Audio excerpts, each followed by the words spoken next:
या बातमीचे प्रस्तुतकर्ता आहे अंबे clinical laboratory. Warud शहरात अत्याधुनिक मशीनने सुसज्ज लॅब म्हणजेच अंबे क्लिनिकल लॅब। यांचा पत्ता आहे महात्मा फुले नगर, बंदे हॉस्पिटल समोर, वरुड। वरुड शहरातील मराठी शाळेच्या प्रांगणात देशबंधुदास वाचनालय वरुड, विदर्भ साहित्य संघ वरुड, मल्हारराव काळे प्रतिष्ठान वरुड यांच्या संयुक्त विद्यमाने विशेष कार्यक्रमाचे आयोजन करण्यात आले होते। यामध्ये हास्य सम्राट अशोक नायगावकर यांनी प्रेक्षकांना मंत्रमुग्ध केले। आज संत्रानगरी वरुड शहरामध्ये प्रसिद्ध हास्य सम्राट अशोकजी नायगावकर सर यांचं आगमन झालं आहे। सर, आज वरुड नगरीमध्ये काय सांगू शकाल सर तुम्ही? मला सुरुवातीला खरं वरुडविषयी संत्र्यांचं गाव आगर एवढं माहीत होतं, पण एवढं मोठं गाव आणि एवढं सुसज्ज अशी वाचनालय असेल हे काही कल्पना नाही। आणि त्यानंतर इकडे कार्यक्रम ठरला तेव्हा आपले अक्षयकुमार काळे सरांकडनं त्याची सगळी पूर्वपीठिका कळली।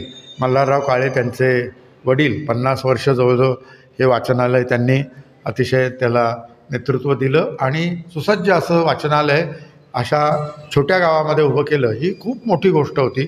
आणि आता त्याची शताब्दी 101 वर्ष जवळजवळ होत आहेत, तर त्यानिमित्तानं हा कार्यक्रम झाला। प्रतिष्ठान त्यांच्या नावानं मल्हारराव काळे प्रतिष्ठान उभं केलं।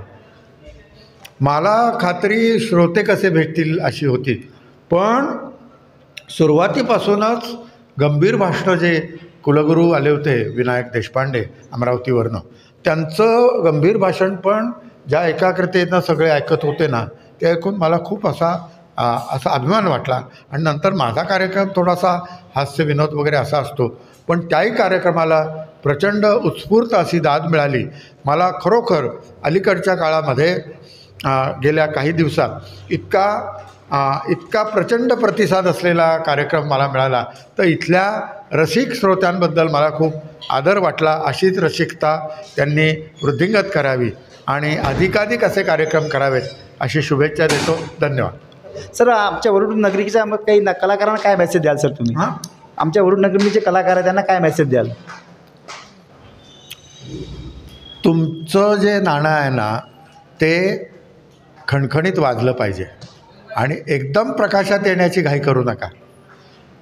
नीट पूर्ण होऊन प्रगटावे असं म्हटलेलं आहे, तर तुम्ही त्याच्यासाठी सगळ्याचा अभ्यास करा आणि त्याची रिहर्सल करा, त्याच्यावर कष्ट घ्या।